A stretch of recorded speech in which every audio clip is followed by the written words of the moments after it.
Ya, kembali bersama kami di Jelang Pilkada. Silakan tadi Mas Adi menanggapi mengenai adanya transaksi politik atau mungkin juga orang menyebut sebagai mahar politik begitu.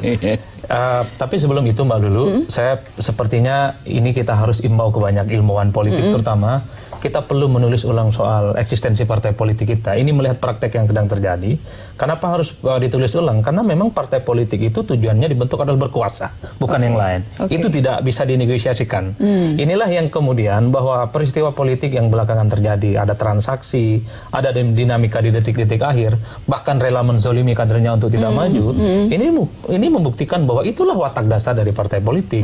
Dia dibentuk adalah hanya untuk menempatkan posisi-posisi strategis yang dimiliki oleh masing-masing kandidat partai politik itu. Nah, soal transaksi politik ataupun mahar politik ini memang tidak bisa dilepaskan dalam praktek demokrasi elektoral kita yang cukup mahal. Cuman kan kalau jumlahnya di atas 175 dan seterusnya mungkin agak kemahalan. Wajar, ya? Tapi dalam tahap kewajaran misalnya 4 miliar, 3 miliar itu seringkali ada memang. Karena itu kan buat biaya operasional teman-teman biasanya.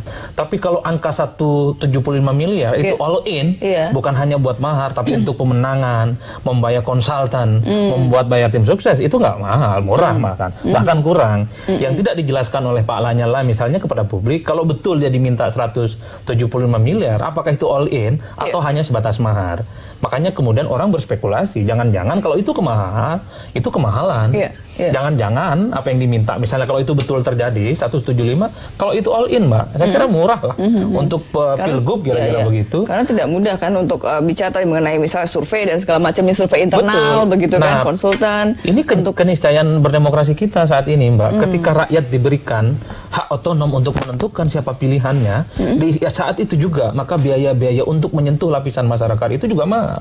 Ketika demokrasi dibuka seluas-luasnya, maka kemudian kontestan untuk menyentuh satu persatu lapisan masyarakat juga membutuhkan ongkos-ongkos yang tidak murah. Makanya kemudian pengalaman saya ikut pilkada, masyarakat selalu menginginkan bahwa pilkada semacam ini kalau bisa itu dilaksanakan setiap tahun sekali. Karena pilkada itu selalu membawa untung bagi mereka. Biasanya kalau ada orang tiba-tiba baik, soleh, datang ke tempat ibadah, tanpa diundang juga datang senyum-senyum, orang pasti tahu ini musim pilkada sudah dekat. Ini perlu diwaspadai bahwa suasana batin masyarakat memang membutuhkan logistik, tapi pada saat yang bersamaan banyak kandidat dan partai politik mencoba untuk mengaduk perasaan yang sensitif itu kemudian dijadikan alat untuk mengkapitalisasi keuntungan mereka. Ini ke depan saya kira di tengah demokrasi yang cukup berlimpah memang harus ditekan biaya demokrasi kita yang cukup mahal, kira-kira begitu. Entah itu apa caranya. Ini adalah PR yang kemudian harus dilakukan oleh semua partai politik. Karena nanti jangan sampai kemudian misalnya calon-calon yang ingin maju di pilkada atau misalnya pemilihan lainnya begitu ya, kemudian dia bukan lagi bicara mengenai programnya apa, visi dan misinya, tapi logistiknya berapa gitu. Jangan sampai seperti itu begitu kan. Betul kan begini Mbak Lulu. Orang kan bicara soal figur itu pertama soal popularitas. Terus yang kedua ada yang disebut dengan likabilitas, tingkat kesukaan. Sebelum elektabilitas, ada yang ketiga nih, jadi lawakan belakangan. Apa? Isi tas. Isi tas. Popularitas, likabilitas, gitu, isi tas dan elektabilitas. Ini kemudian menjadi inline seseorang itu untuk menang dalam kontestasi elektoral gubernur, bupati dan wali kota. Ini jadi feedback buat kita semua. Betapa mahalnya berpolitik di Indonesia. Gimana Bang Emrus? Menyangkut tentang biaya politik, sebenarnya bisa dihitung dikalkulasi dengan minta bantuan daripada akuntan gitu ya. Artinya pilkada misal katakanlah di Jawa Timur misalnya. Saya pikir sudah berkali-kali dilakukan pilkada di sana. Dengan akuntansi biaya politik seharusnya bisa dihitung berapa kos politik yang harus dikeluarkan sehingga tidak lagi para ketua partai atau para partai ini menawarkan sekian ratus miliar. Kalau begitu artinya kita tidak tahu berapa sesungguhnya keluar. Nah, ini saya pikir perlu dilakukan supaya nanti partai-partai itu punya relativitas memberikan harga. Nah, bisa itu dihitung berdasarkan kompetitor dan kemudian kita memainkan kampanye pakai apa, below the line misalnya, kita memakai above the line, melakukan katakanlah sosial media dan lain-lain sebagainya. Saya kira berdasarkan akuntansi biaya politik ini bisa dihitung berapa sesungguhnya. Dengan demikian bahwa partai atau katakanlah pengurus partai itu tidak bisa sesukanya lagi menentukan angka itu. Nah, kalau ditentukan angka sebesar misal dengan angka tertentu, kita tidak tahu berapa biaya yang harus dikeluarkan dan itu secara rasional misalnya itu melampaui seperti dikatakan beliau tadi. Ini bisa menimbulkan nanti kepala daerah kita akan terjerat KPK lagi. Kenapa? Karena manusia itu atau katakanlah kepala daerah ini kan makhluk ekonomis juga. Dia akan hitung cost and reward yang diperoleh. Nah, oleh karena itu nanti tidak tertutup kemungkinan lagi OTT lagi oleh KPK. Nah, oleh karena itu saya mengatakan. Karena setelah menjabat dia harus bayar utang. Betul. Gitu ya? Oleh karena itulah harus dimulai dari partai itu juga supaya jadi mengeliminir sekecil mungkin perilaku kepala daerah koruptif ada dimulai dari partai itu sendiri. Sekalipun para partai mengatakan tidak menerima mahar, Oke, susah kita buktikan karena itu terjadi di panggung belakang. Tetapi bisa nggak mereka maukah mereka terbuka akuntansinya?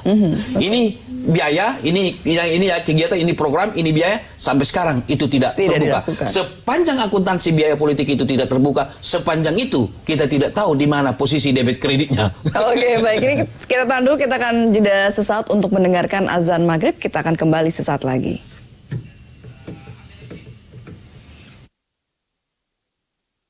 Pemirsa, kembali bersama kami dan selamat menunaikan ibadah sholat maghrib bagi Anda yang akan menjalaninya.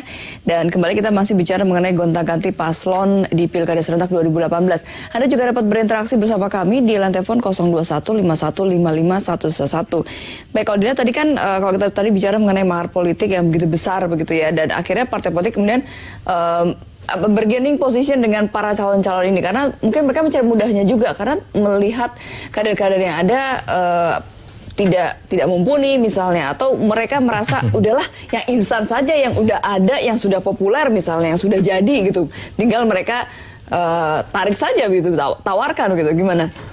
Kalau melihat kecenderungannya, mahar politik itu kalau betul itu diminta oleh partai politik, biasanya terjadi pada kandidat yang tidak terlalu kuat. Atau kandidat yang memiliki ambisi untuk maju, tapi tidak memiliki dukungan partai. Tapi kandidat dengan tingkat popularitas dan elektabilitas yang cukup tinggi, misalnya di Jawa Barat, misalnya dari Ridwan Kamil, ada Deddy Mizwar, saya kira orang tidak kemudian bicara soal mahar. Justru partai politiklah yang merapat, melamar mereka sebagai bagian dari calon yang kemudian diusung dalam pilkada.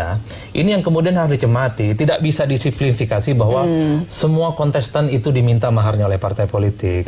Dalam realitas politiknya memang ambisi politik yang diinginkan oleh kontestan itulah yang membuat mahar itu seringkali diminta oleh parpol. Tapi pada saat yang bersamaan kita juga harus tahu Mbak Lulu, ongkos biaya politik kita itu kan cukup mahal. Kalau istilah teman-teman Banten yang, karena saya sering berinteraksi dalam banyak pilkada di sana, ini gotong mayat aja orang meninggal pakai uang, nah, kan kira-kira begitu. Biasanya kalau kita ingin menggotong orang yang sedang hidup, iya, uang kopi, uang rokok dan seterusnya, ini menjadi inline bagian dari, menurut saya, cacat bawaan dari demokrasi kita. Mestinya di tengah demokrasi yang semakin terbuka, rakyat kemudian menjadi veto player, di mana menentukan kandidat. Saya kira ongkos politik bisa ditekan. Apalagi kan sekarang negara pertama sudah memberikan biaya saksi, itu sudah mulai diberikan. Yang kedua misalnya, kampanye itu kan juga tidak setahun lamanya, tapi sekitar 4 dan 6 bulan. Itu pun juga titik-titiknya sudah ditentukan. Dan pada dibiayai juga oleh. Betul. Dan pada saat yang bersamaan juga kita melihat bahwa KPU itu sudah membantu soal pemberian iklan seperti spanduk baliho. Nah, inilah yang kemudian harus menjadi trendsetter bahwa biaya dan kos politik itu harus ditekan. Ngeri kita kalau ke depan bahwa pilkada ataupun kontestasi elektoral lainnya itu selalu dikaitkan dengan uang. Saya khawatir orang-orang yang cukup potensial, memiliki potensi untuk membangun daerahnya, itu terhambat gara-gara tidak punya fulus. Makanya kemudian teori politik saat ini itu wajar kalau orang menyebutnya ada 3 hal. Pertama fulus, nukut, dan money. Nah, dan tiga-tiganya jadi uang. Semuanya gitu, uang semua ya. Oke, baik, kita akan lanjutkan kembali perbincangannya usai pariwara. Tetaplah bersama kami.